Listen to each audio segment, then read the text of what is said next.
From Beverley, Strutt. I am the spiritual leader here at this beautiful center. Yes, I get to come up here and see all of you, your magnificent faces, the joy, the beauty, the wonderment. I can go on. And I'd also like to just extend a welcome to anybody that finds himself here for the first time today. Welcome, welcome, welcome. Anybody online that is here joining us for the first time, welcome to you too. We can feel your presence as easily and as beautifully as if you were sitting right here in the front. And what we do say here at Center for Spiritual Living East Hawaii, if this message and this day and our craziness resonates with you, we only have two words. They are, welcome home. Thank you. Yes. Oh my goodness. So we're in the month of nature. And like I said last time, we live in Hawaii. This is not an easy topic to discuss because it feels pretty redundant. You know, you guys know nature. We come here because we already have the biophiliac syndrome. I love it. Joan brought it up. It's right in my notes as well. Reverend Kathy, you made a great impact on us last week with that wonderful word. That word that has all these different layers of meaning into them. And one of them is affiliating with all forms of life. And the other one is seeking the connection with nature. We just do this. And we live here because we want more of it. It's who we are. It's what we love. It's our joy. We revel in all of it. But what we can ask ourselves, if we're willing, is to say, what is it about nature that attracts us? Is it just the beauty? Is it just the awe of the creation? What is it that attracts us? Is it that calm feeling? Is it the joy that we feel? Or is there something more? Are we learning something from nature? Sure, I would say yes. We're most definitely learning something from nature. One of my favorite things is, why does the moss grow on the north side of the tree? Because if it grew on the other side, it would burn up in the sun. I think that's a great lesson for us. Get in the shade when it's very, very hot. Stay out of that area. This is a nice lesson. However, I think there's something else that nature is offering us. And one of those things is a reflection on how nature moves and works and comes together on how it's going to look to us. But before we dive too deep into that, I just want to speak to something that Dr. Ernest Holmes, the founder of our teaching, brought up around how nature works within us. He says this: consciousness sleeps in mineral life, dreams in plant life, awakens in animal life, and comes to self-consciousness in man. Isn't that just magnificent? I'm going to say it again. Consciousness sleeps in mineral life, dreams in plant life, awakens in animal life, and comes to self-consciousness in man. Now, you know when I use the word man, I mean humanity, right? Dr. Ernest Holmes, back in the 1920s, this was just common language, the way he used it. We take it like I remember saying the other day in class, when you hear the word God, let it pass through your filter and become any word that you resonate with. Same thing with man. We can hear humanity. So our topic today is the furry, the fuzzy, the slimy, the scaly, and everyone else. Isn't that everybody's favorite animal?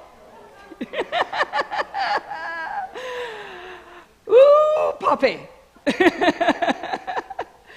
I couldn't resist it because truly that is one of the creatures we look at and go, ooh. But however, I'm being pretty enlightened about communities. Well, kind of. I'm getting there. If I keep that up through my talk, I'm going to lose all of you. So why don't we look at this one instead?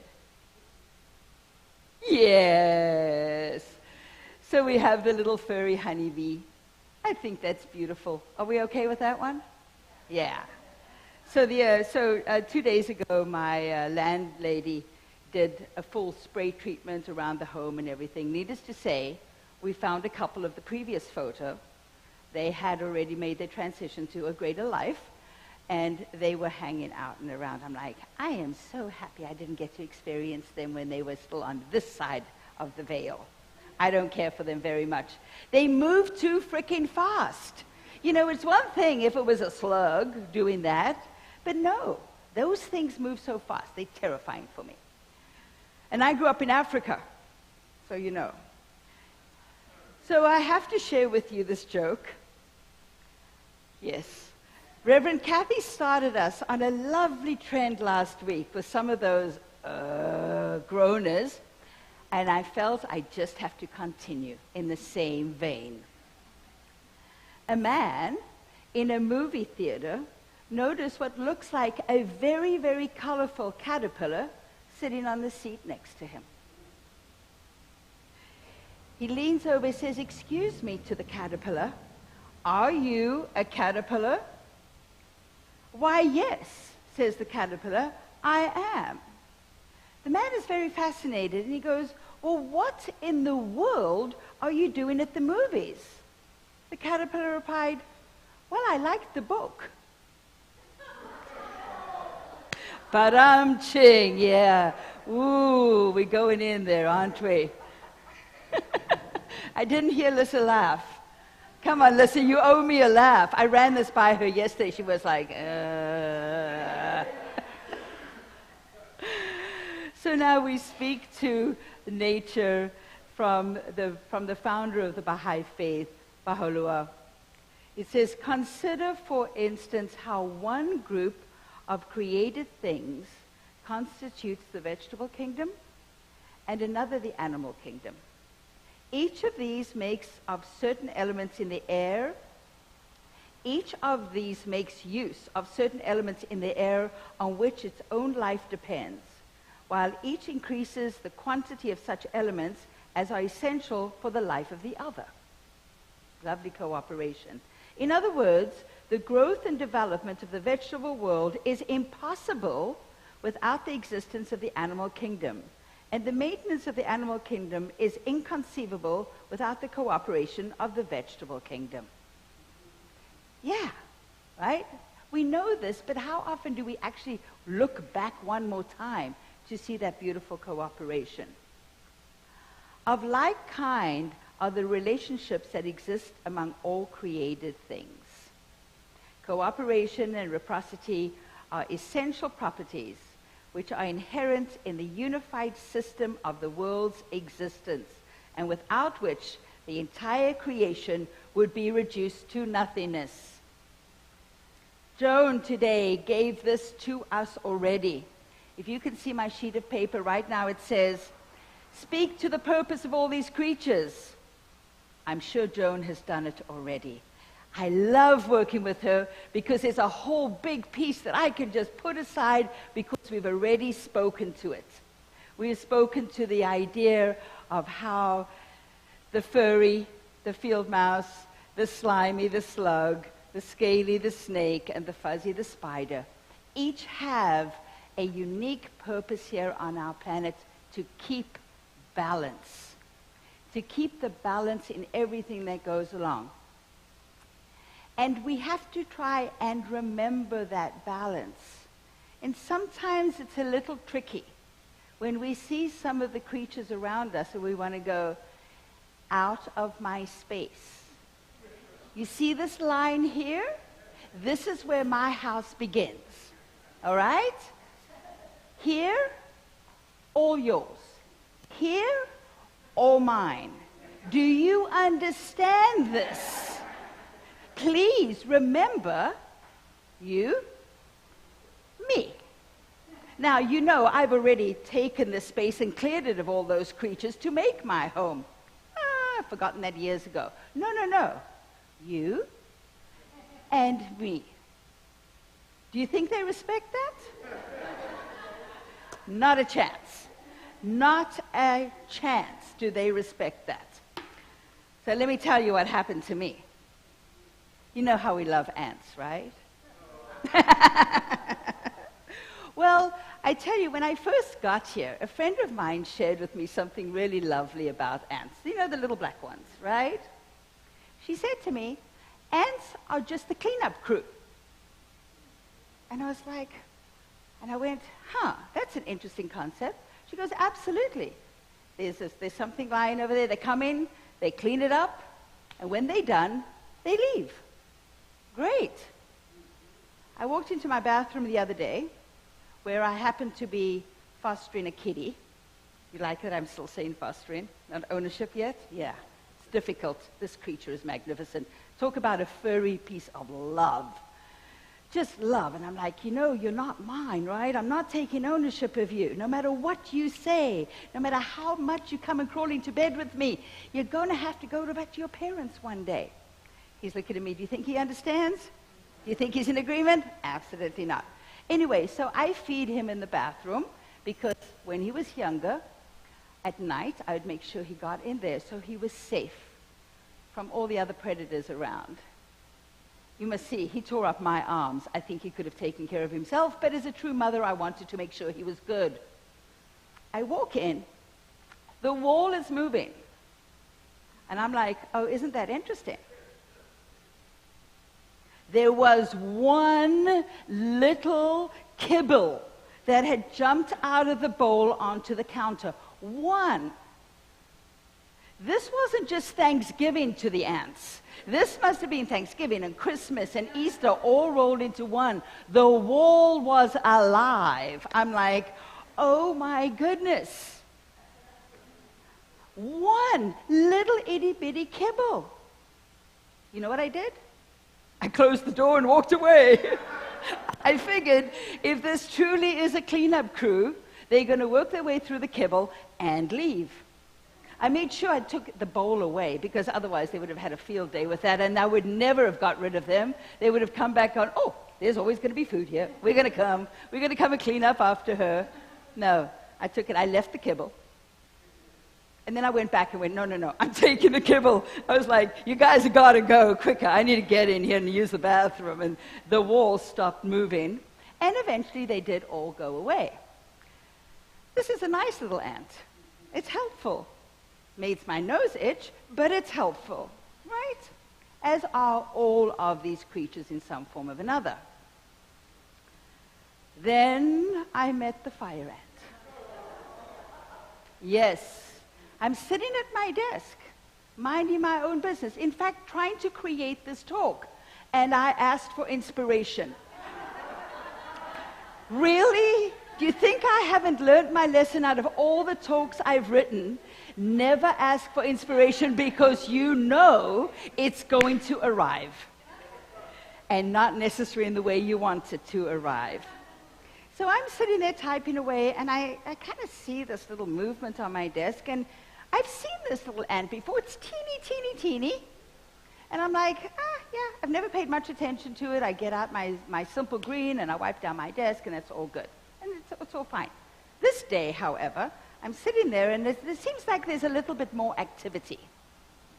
I actually got out my camera and took a photo of it so I could blow it up to see what it really looked like, to see if I could match it online.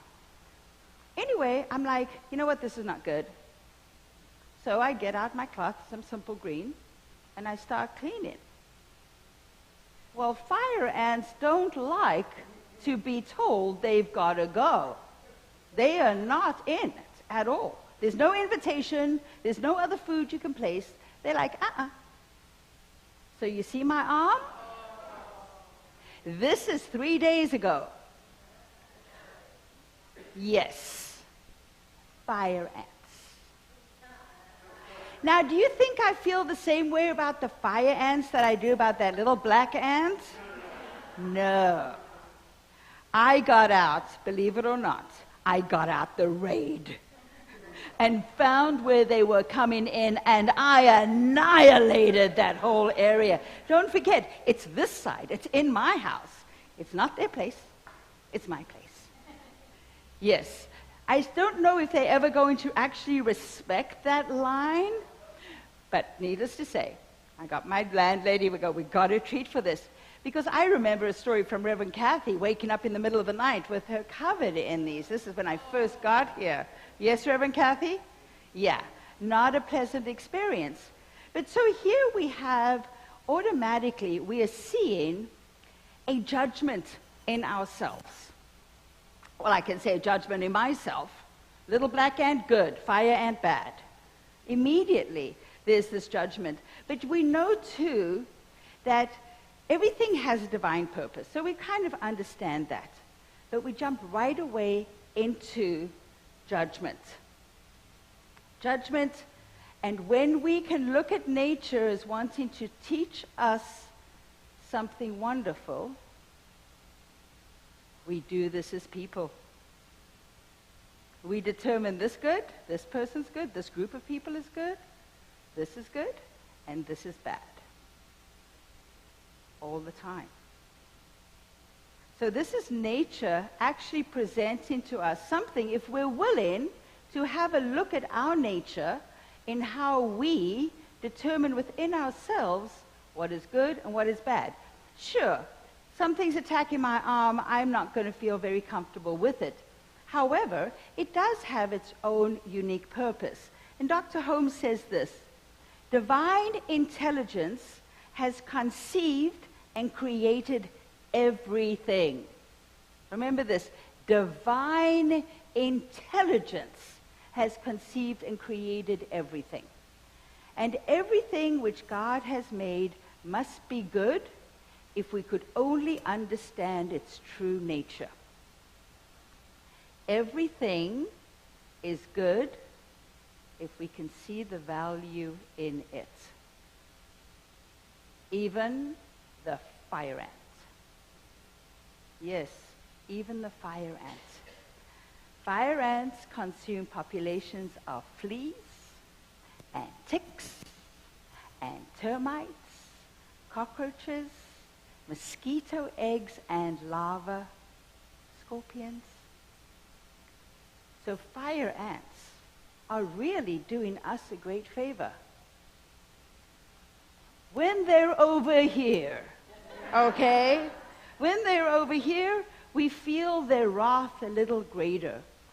They also control plant-feeding insects. And sometimes the fire ant even keeps the conditions so under control that they can reduce the economic loss that so often happens through other insects. They can keep the balance. They keep in a balance in the environment. And you know, too, that the fire ants, when they do leave their colony, leave the most aerated ground you want. They aerate. You know, much like we have our earthworms, they go through and we leave this beautiful aeration. Fire ants' colonies aerate our ground as well. How can we see that in the people around us?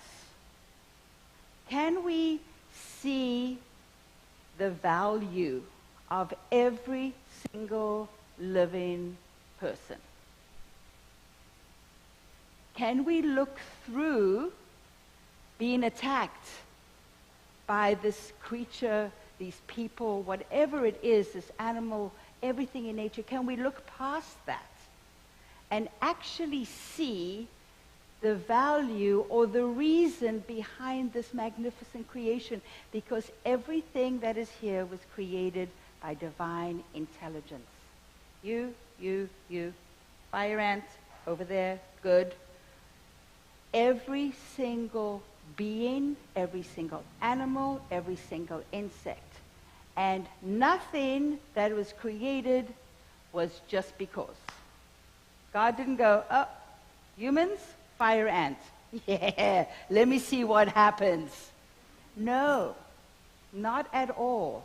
It's about the balance that remains in our world. How can we bring that into our own lives?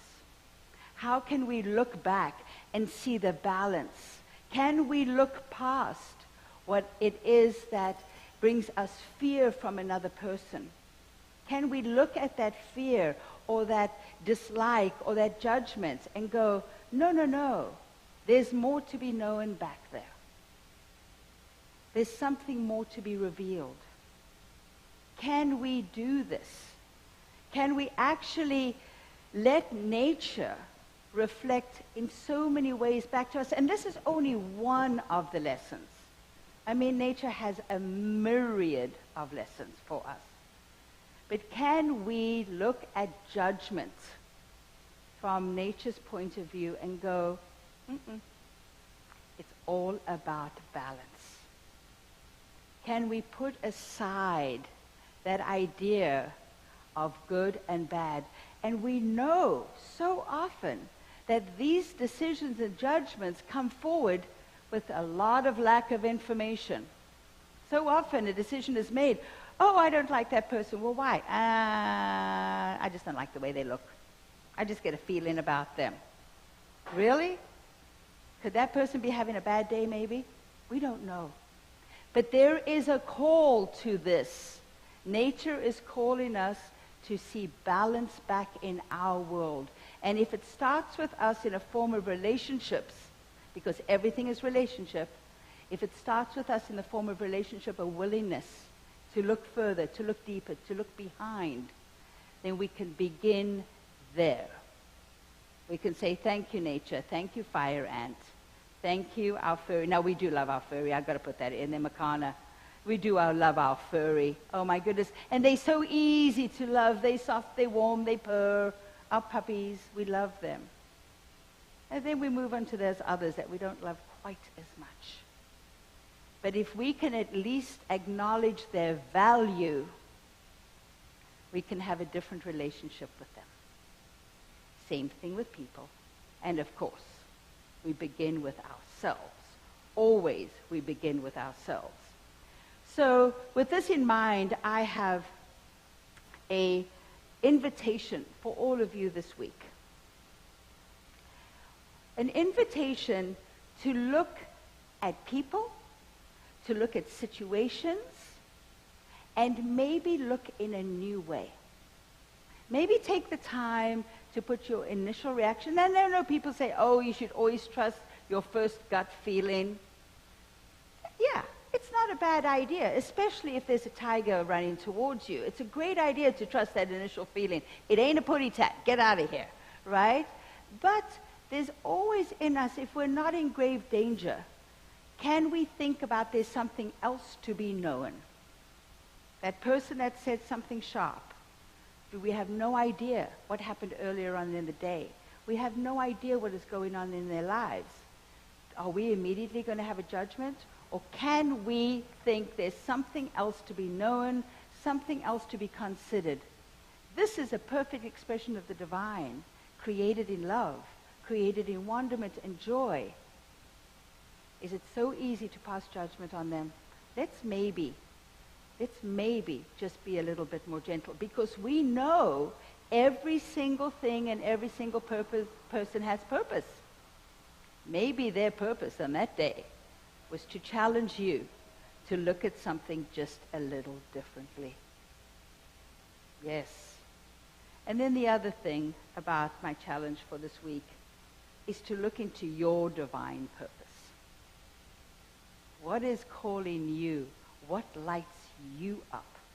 What is your divine purpose in this world?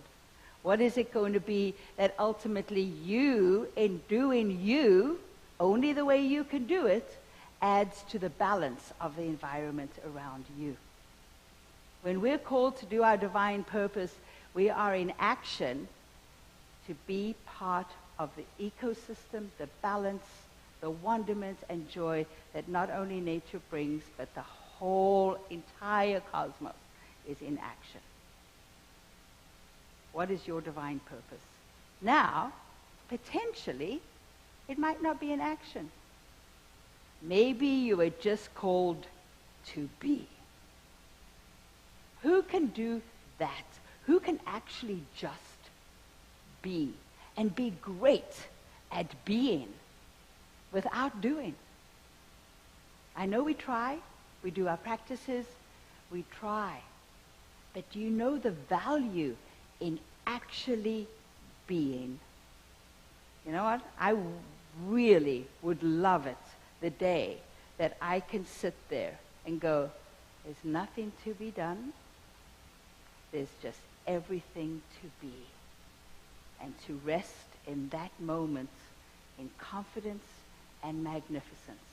And in the knowing, know my value as I participate in the world by being. It's unique. It's different. And it is a challenge to get there, but it is a valuable one. So in closing, I am going to read you a piece from Eckhart Tolle. He says this: we depend on nature not only for our physical survival. We also need nature to show us the way home, the way out of the prison of our own minds. We got lost in doing, thinking, remembering, anticipating, lost in the maze of complexity and a world of problems. We have forgotten what rocks, plants, and animals still know. We have forgotten how to be still, to be ourselves, to be where life is, here and now. To bring your attention to a stone, a tree, or animal does not mean to think about it, but simply to perceive it, to hold it in your awareness. Something of its essence then transmits itself to you. You can sense how still it is, and in doing so, the same stillness arises within you.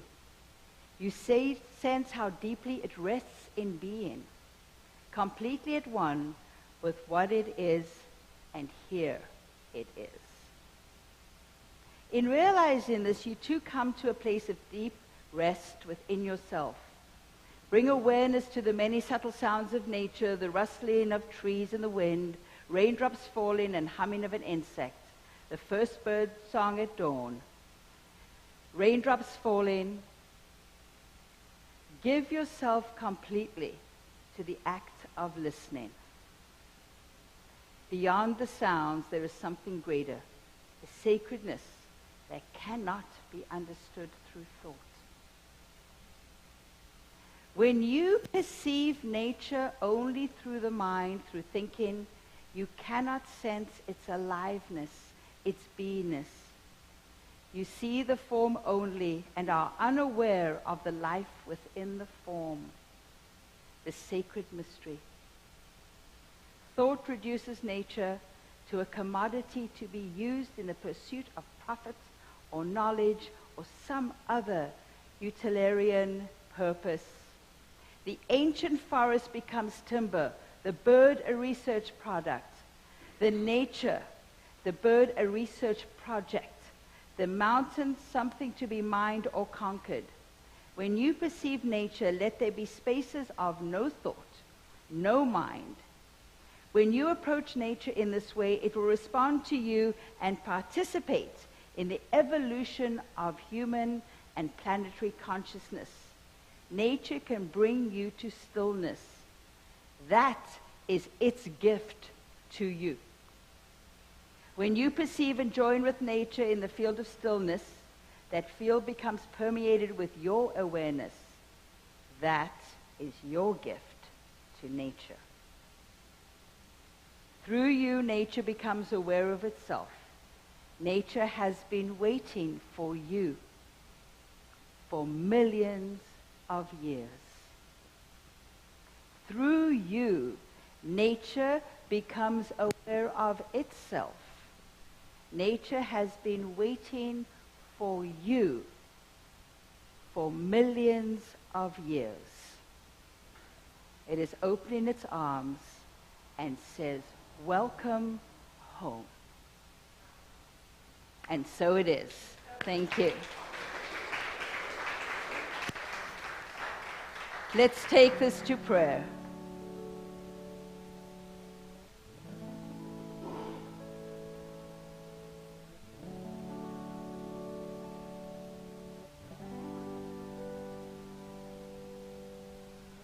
So as we breathe into this moment, into this one present, wonderful moment, we recognize the power and the presence of the divine, the all that is. This magnificent creative intelligence that is the beginning and the end, the center and the circumference, omnipotent, omnipresent, ever creating and supplying every single expression of itself. There is absolutely nothing else. And each and every one of us here is of it. It's made of it. We're made in it. It is all that we are. We are one with it. We are one in it. It is the only activity in us. And I know that each one of us here understands the magnificence of the balance of nature in which we have our daily lives. We know that as we walk this path with open hearts and open minds, that we can see and feel the divinity in everything around us. We can feel the balance, and as we absorb that and we become aware of it more and more and more in ourselves, we take it into our daily lives as we walk this place, this path with other humans. We take it into our relationships. We see the mirror of nature's balance in our lives today. So I know for each one of us as we walk our path this week that this is how we do it. We walk it with care and love and joy and respect for all that is around us in the natural world, in the human world, in the animal world, in all of the worlds that are combined into the one thing that is the divine. And that's all that there is. And so as we rest in this place and we lean into the beingness of who we are, we say thank you.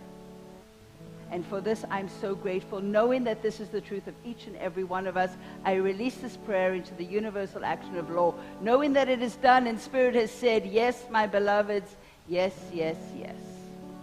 And together we claim it by saying, and so it is. Thank you.